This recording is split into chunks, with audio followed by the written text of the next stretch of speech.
क्या आप जानते हैं नर्म बनने से आपकी ज़िंदगी कितनी बेहतर हो सकती है? चलिए आज हम बाइबल वचन याकूब 4 का 6 ग्रहण करते हैं। इस बाइबल वचन में परमेश्वर हमें जो दया देता है वो सबसे बड़ी दया है। और इस वचन में परमेश्वर ने हमें सीधा सीधा बताया है कि परमेश्वर घमंडी लोगों के बहुत विरुद्ध और उनसे नफरत करते हैं। परमेश्वर केवल नर्म दिल वालों को प्यार करते हैं, महिमा देते हैं, अनुग्रह देते हैं, अपनी दया करते हैं, कृपा करते हैं। आज हम इस वचन को गहराई से अपने जीवन में ग्रहण करेंगे। इस वचन में देखते हैं कि आज हमें परमेश्वर इस वचन के द्वारा क्या कहते हैं।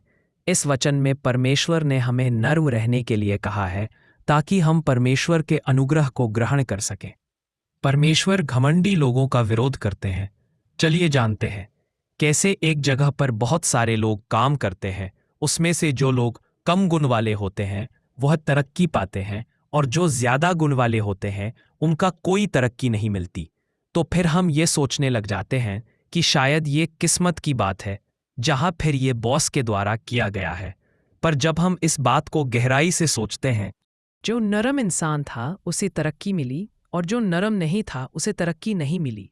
कभी कभी ज्यादा गुण और ज्यादा वरदान हमें आगे नहीं ले जा सकता अगर हम अपने आप को नरम नहीं करेंगे।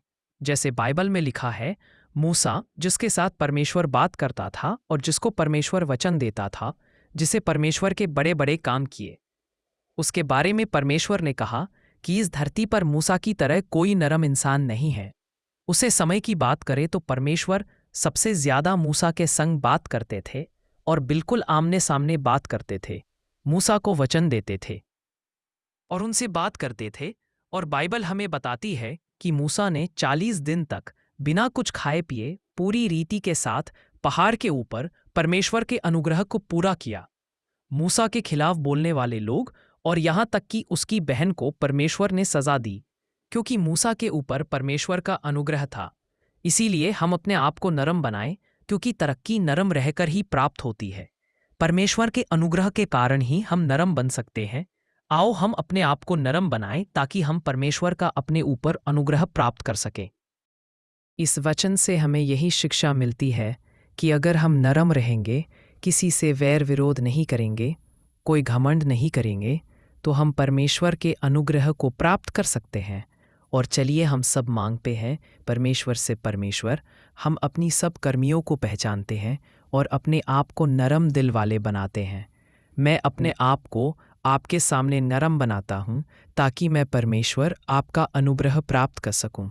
वचन में लिखा है कि आप दीन लोगों के ऊपर अनुग्रह करते हैं। परमेश्वर मैं अपने आप को दीन बनाता हूँ कि आपका पवित्र अनुग्रह मेरे ऊपर आ सके। मैं अपने लिए और अपने सब मसीह भाई बहनों के लिए आपके अनुग्रह को मांगता हूँ। आमीन। जो भी भाई बहन इस वचन को ग्रहण कर रहा है, वह भाई बहन इस वचन को दूसरे भाई बहनों के साथ साझा करे ताकि परमेश्वर का वचन दुनिया की आखिरी आमद तक जा सके।